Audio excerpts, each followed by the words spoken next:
오늘 성경 말씀은 예수님께서 마지막으로 예루살렘에 입성하신 내용을 보여주고 있습니다. 그리고 예수님은 예루살렘 성전에 입성하자마자 맨 먼저 성전으로 가셨더라. 성전에 가셔서 성전을 청결하게 정화하는, 거기에 있는 모든 장사한 사람 다 내쫓으시는 그런 사건을 보여줍니다. 이것은 예수님께서 예루살렘에 입성하신 목적이 성전을 깨끗하게 하시는 것과 깊은 관계가 있다는 것을 보여줍니다.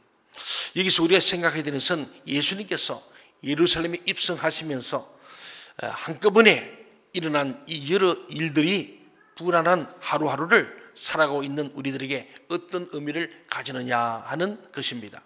오늘 이것도 우리 본문 마태복음 21장 1절부터 3절을 다 함께 한번 읽어보겠습니다. 시작. 그들이 예루살렘에 가까이 가서 감람산 벳박에 이르렀을 때 예수께서 두 제자를 보내시며 이르시되 너희는 맞은편 마을로 가라.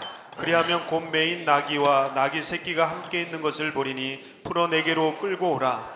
만일 누가 무슨 말을 하거든 주가 쓰시겠다 하라. 그리하면 즉시 보내리라 하시니. 오늘 본문을 보면은 이 말씀이 여러분 성경 밑에 각 주에 하단에 있습니다. 보면 이사야 62장과 스가랴 9장 9절 말씀을 인용했다. 구약의 말씀을 신약에 그대로 인용한 말씀인데, 여기서 예수님께서는 두 가지 방면에서 놀라운 지각을 보여주시는 거예요. 우리가 할 수 없는 그런 깨달음인데, 하나는 구약 성경에 나귀 새끼를 타고 입성하신다는 말씀이 있다는 것을 우리 예수님 알고 계셨어요. 또 하나는 그 나귀 새끼가 지금 어디에 있는지 정확하게 아시고 계셨던 점입니다. 즉 예수님께서는 한편으로는 성경에 대한 놀라운 지식을 갖고 계시는 그런 지각자요, 또한 다른 한편은 성경을 이루게 할 현실에 대해서 놀라운 지각을 갖고 계심을 보여주고 있습니다. 우리가 알아야 할 것은 이 세상의 일들이 우리가 그냥 보기에는 그냥 무질서하게 막 돌아가는 것 같지만은 실제로는 하나님의 놀라운 말씀들이 하나씩 모두 성취되고 있다는 것이라는 사실입니다. 하나님의 말씀대로 되죠.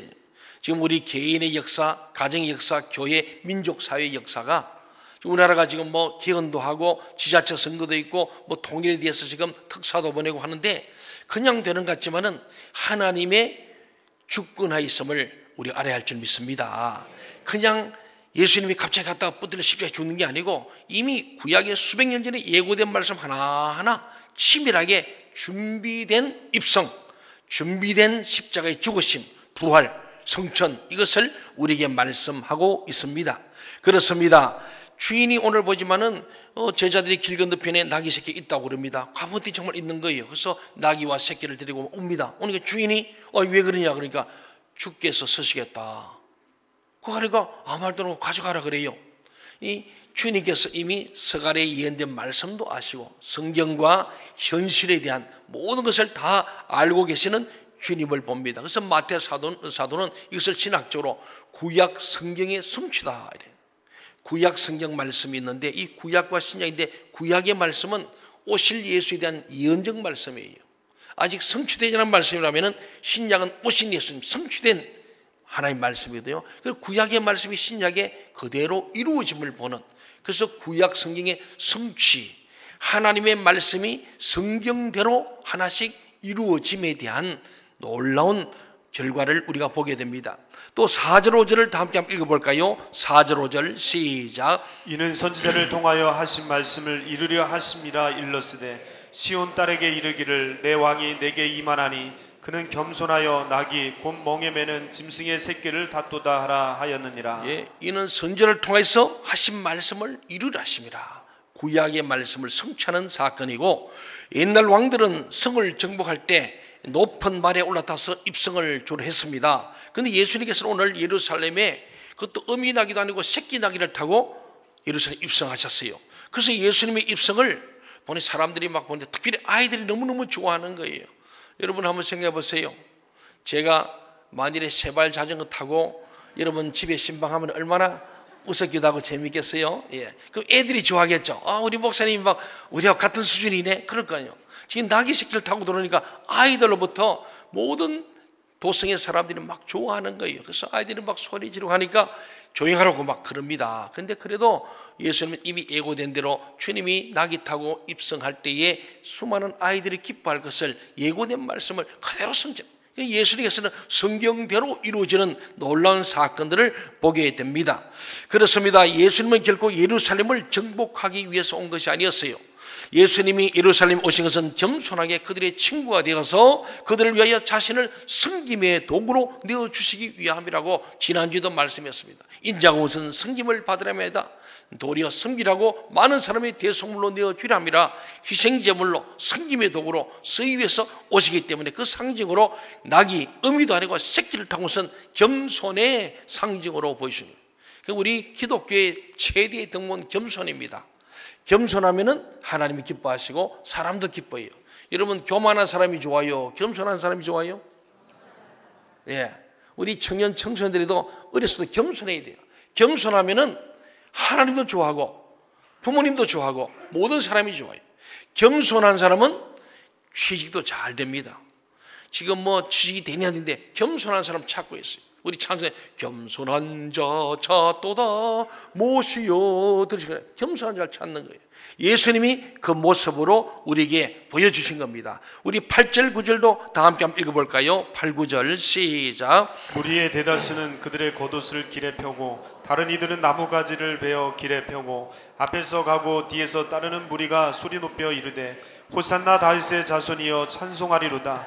주의 이름으로 오시는 이여 가장 높은 곳에서 호산나 하더라. 예. 어찌 보면 다 큰 어른이 아주 작은 나귀 새끼 타고 성으로 들어가는 모습이 얼마나 웃었겠어요. 근데 참 놀라운 것은 아무도 조롱하거나 비웃지 않습니다. 오히려 예수님의 이 나귀 새끼 타고 가는 모습을 보고서 사람들이 왕을 영접하는 것처럼 자기들의 겉옷을 길에 깔고 종려나무 가지를 꺾어서 흔들면서 예수를 환영한 거예요. 이것을 보고 예루살렘에는 큰 소동이 일어나게 되었다고 오늘 기록합니다. 놀라운 일이었죠. 사람들이 막 지금 놀랍게 나사렛 예수가 입성을 보고 막 난리가 난 거예요. 지금 6월절 이제 절기를 썼는데 6월절에 요세푸스 역사학자에 의하면 한 250만 명이 모인답니다. 이 예루살렘 도성이 넓지가 않습니다. 바로 산 윗동네입니다. 해발 한 850m 되는 그 위에 동네이기 때문에 250만 명이면 거의 도성의 길에는 사람이 꽉 차버리는 그런 상황. 그러니까 예수님 온 데만 호산나죠. 아이들이 그러죠. 찬송을 부르가니까 도성이 250만 명이 거의 다 알게 된 사건이 이러면 좋습니다. 소동이 일어났는데 사람들이 이 많은 사람들이 갈릴리에서 오신 예수님에 대해서 막 관심을 가지고 요새 보면 CNN 뉴스가 막 나가는 거예요. 막 특보, 속보가 막 나갈 정도로 그런 사건이었습니다. 군중들이 예수님에 대해서 외친 말을 한번 생각해 보세요. 이들이 뭐라고 환영을 했는가? 뭐라고 소동을 번지하니까 오늘 예수님을 다윗의 자손이라고 했어요. 이 다윗의 자손은 아브라함과 다윗 자손 예수 그리스도의 세계라 하잖아요. 이 하나님의 족보고 예수님의 족보입니다. 이 다윗의 자손이란 말은 바로 예수님이 하나님이 보내시는 이스라엘의 구원자라는 뜻이에요. 그러니까 다윗 자손을 부르는 것은 하나님이 보내신 바로 우리의 구원자 메시아가 왔다, 이런 얘기입니다. 얼마나 놀라겠어요. 그들이 일평생 메시아를 대망했는데 바로 그분이 이 예루살렘에 왔다는 사실에 사람들이 소동이 나고 놀라운 사건이 됐습니다. 그리고 보세요, 또 주의 이름으로 온다고 말했어요. 이것은 하나님의 정권을 가지고 오는 자라는 뜻입니다. 요새 우리나라도 대통령 특사로 막 김정은도 만나고 트럼프도 만나고 푸틴도 만나고 시진핑도 만나잖아요. 이거는 바로 대통령의 특사는 대통령과 동등한 자리를 갖습니다. 그래서 백악관과도 나란히 앉는 거예요. 아베 총리도 의자를 차별해서 앉혔잖아요. 예, 가디 강경화 장관은 조그마한 거 주고요, 나자만 거 줬다잖아요. 이번에는 의자 똑같은 거 봐도 똑같다잖아요. 예, 이 대통령 특사이기 때문에 같다는 거예요. 장관은 네 내보다 낫다 이거예요. 그렇죠. 의자도 조금 낫는 거죠. 참 이상한 사람들이야, 그죠? 예, 하여튼 그랬답니다. 근데 이 특사란 건 오늘 주의 이름으로 오신다. 이것은 하나님의 특사, 하나님의 권세로 하나님의 정권을 가지고 오는 자는 뜻이죠. 또 가장 높은 곳에서 호산나라고 했어요. 호산나라는 뜻은 우리를 구원하소서. 그러니까 다윗의 자손이고 주의 이름 오시는 당신의 말로 우리를 구원할 자입니다. 우리를 구원해 주시오 하는 이 호산나 찬송을 부른 겁니다. 지극히 높은 하나님으로부터 이 구원이 임한다는 뜻이에요. 우리는 어떻게 해서 무리들이 갑자기 예수님을 이렇게 하나님의 메시아로 영접하게 되었는지 생각해 보게 됩니다. 여러 차례 예수님이 예루살렘 올 때마다 그를 예수를 잡아 죽이려고 시험했더라. 어떻게 하면 죽일고 연구했더라. 이게 예수님이 예루살렘 왔을 때 늘 그랬던 사실인데, 이번에는 처음부터 그것도 멋지게 오는 것도 아니에요. 빵빠리 오는 것도 아닌데 나귀 새끼 타고 온데도 막 사람들이 다 환영을 하는 거예요. 여기에 사람들의 어떤 변화가 있었어. 무엇 때문에 그랬을까? 한 세 가지로 볼 수 있는데, 우선 첫째는요, 예루살렘에 온 사람들 가운데 오늘 14절에 있잖아요. 각식 병든 자를 예수님 다 고치잖아요.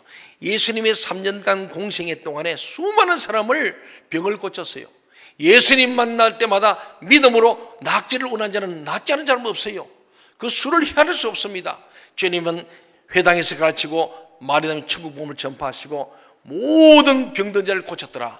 티칭, 프리칭, 힐링의 사역 속에서 수많은 사람이 안전병이 일어나고 혈루병진이 살게 되고 중풍이 일어나게 되고 죽은 자가 살고 소경이 눈을 뜨고 벙어리가 말을 하게 되는 이 놀라운 사건들, 수많은 예수님으로부터 기적을 체험한 사람들, 또 이 땅에 와서 지금 주님이 입성하면서도 병든 자를 고치는 현장을 본 모든 사람들의 이 놀라운 주님의 능력을 보고 그들이 바로 예수의 말로 이 민족을 로마로부터 독립과 해방할 줄 우리의 왕이 될 사람이다 라는 것을 정식 메시아로 본 거예요.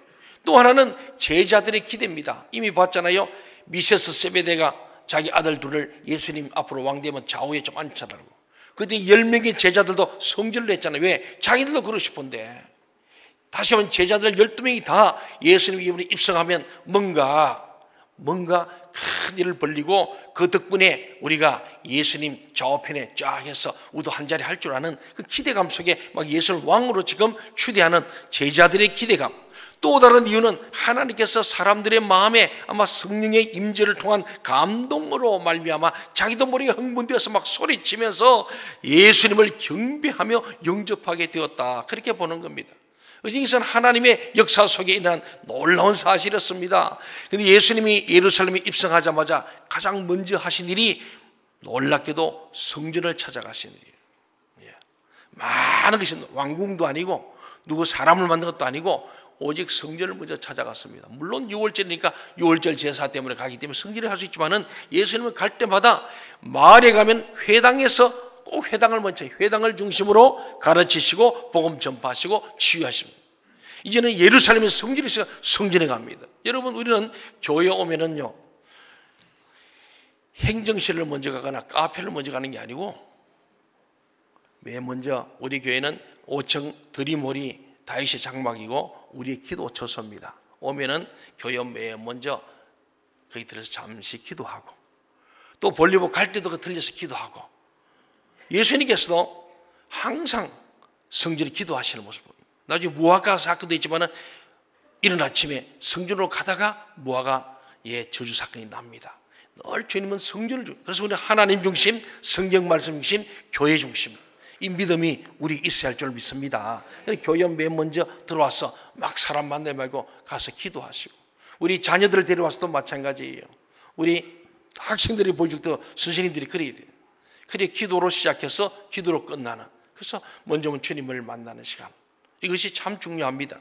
사랑하는 여러분, 그렇습니다. 오늘 우리 12절 13절을 우리 같이 한번 볼까요? 12절 13절 보면요, 예수님이 예루살렘에 입성하자마자 성전에 갔는데 이게 바로 재물을 사고 파는, 짐승을 사고 파는 성전 바로 청결 사건이죠. 시작. 예수께서 성전에 들어가사 성전 안에서 매매하는 모든 사람들을 내쫓으시며 돈 바꾸는 사람들의 상과 비둘기 파는 사람들의 의자를 둘러 엎으시고 그들에게 이르시되 기록된 바 내 집은 기도하는 집이라 일컬음을 받으리라 하였거늘 너희는 강도의 소굴을 만드는도다 하시니라. 네, 6월절 제사 지내오는 겁니다. 그래서 이스라엘 땅이 크게 넓지는 않지만은 그래도 보통 옛날에는 도보로 가니까 열흘길, 3일길 이렇게 걸어옵니다. 그 재물을 소나 양이나 염소를 가지고 비둘기 가난 사람 갖고 오죠.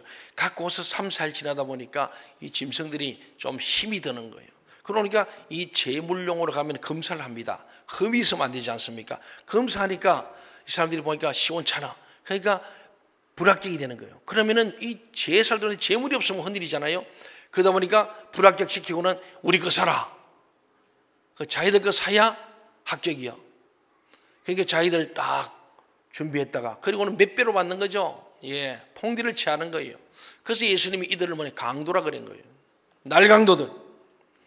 그러니까 하나님의 재물을 드는 이기에도 장사꾼들의 상술이 판을 쳐서 주님이 보실 때 이것은 진정한 주님 앞의 예배가 아니라 장사하기 위해서 돈 벌기 위해서 유월절 행사를 치르고 있는 이 모습을 보고 주님께서 상을 엎어버리고 의자도 앉은 거 못 앉도록 다 뒤집어버리고 채찍을 만들어서 모든 짐승을 내쫓았더라. 이 사건입니다. 진실로 만일 너희가 믿음 있고 의심지 않다면 이 말씀하는데 믿음이 없는 거예요. 이들이 한 일을 보면 그렇습니다. 그래서 예수님께서 예루살렘에서 가장 깊은 관심을 가진 곳이 당연히 성전이었어요. 그 성전에 수많은 사람이 모였기 때문이 아니라 성전이 유대인들을 살리는 곳이고 온 인류를 살리는 생명의 터전이 성전이에요. 하나님의 집이에요. 거룩한 곳인데 이 거룩한 곳에 바른 예배가 드려지고 바른 말씀이 선포되고 바른 기도가 드려질 때 성전에서부터 흘러내리는 하나님의 은혜로 이 모든 사람들이 살 수 있는 겁니다. 이 은혜의 강이 흘러가야 되고 이번에 말씀의 샘이 되고 기도의 샘이 되고 성령의 샘이 되는데 이 성전을 장사꾼들의 시장터로 바꿔놨으니 예수님께서 엄청나게 거룩한 분노를 가지게 되었어요. 근데 바로 이 유대인들이 이 성전을 더럽혀서 하나님의 은혜를 막고 있었어요. 인간의 탐욕으로 하나님의 거룩한 성전을 막아서 하나님의 은혜의 샘물이 흐르지 못하도록 만들어 놓은 겁니다. 그래서 예수님께서 하나님의 성전을 막고 있는 이 쓰레기 더미를 치움으로 다시 은혜의 강물이 흐르게 하시는 것이 오늘 예수님의 예루살렘 성전의 청결 사건입니다. 예수님께서 그래서 내 집은 만민의 기도하는 집인데 어찌 강도가 덕실덕실하냐 그런 말씀합니다. 이 기도는 바른 기도를 말하는 거예요. 오늘 우리가 교회에 와서 기도할 때 기도를 바르게 해야 됩니다. 바른 기도는 어떻게 해야 나오느냐? 무엇보다도 하나님과 우리를 가로막고 있는 죄의 담이 없어야 합니다. 우리의 죄를 하나님께 다 고백을 드리고 용서를 구하면은 하나님께서 우리에게 위대한 말씀을 주시는 거예요. 예수님께서 그 다음에 하신 일이 도무지 예수님의 성품과는 어울리지 않는 내용이죠. 18절 19절 한번 볼까요? 시작. 이른 아침에 성으로 들어오실 때 시장하신지라 길가에서 한 무화과 나무를 보시고 그리로 가사 잎사귀밖에 아무것도 찾지 못하시고 나무에게 이르시되 이제부터 영원토록 내가 열매를 맺지 못하리라 하시니 무화과 나무가 곧 마른지라. 예수님은 밤에 아마 예루살렘 바깥에 정확하지 않지만 나사로의 집에 가서 주로 많이 주무셨기 때문에 밤에 밖에 나가서 예루살렘 성 밖에서 주무시고 다시 성으로 들어오면 왜? 이른 아침에 새벽 기도로 오시는 거예요. 성전으로 오시는 오는 중에 아침에 해장국을 먹고 싶어서 그 해장국집도 없고 보니까 길가에 뭐가 있어요? 아이 감람나무 어디다 있는데 보니까 무화과 나무 아니야. 무화과 나무를 보고 잎도 무성하니까 잎이 무성하니까 열매도 많겠다. 싱싱해 보이니까 가서 좀 땀을 보니까 잎은 무성한데 열매가 없어. 그 주님께서 이거는 사람을 속였잖아요.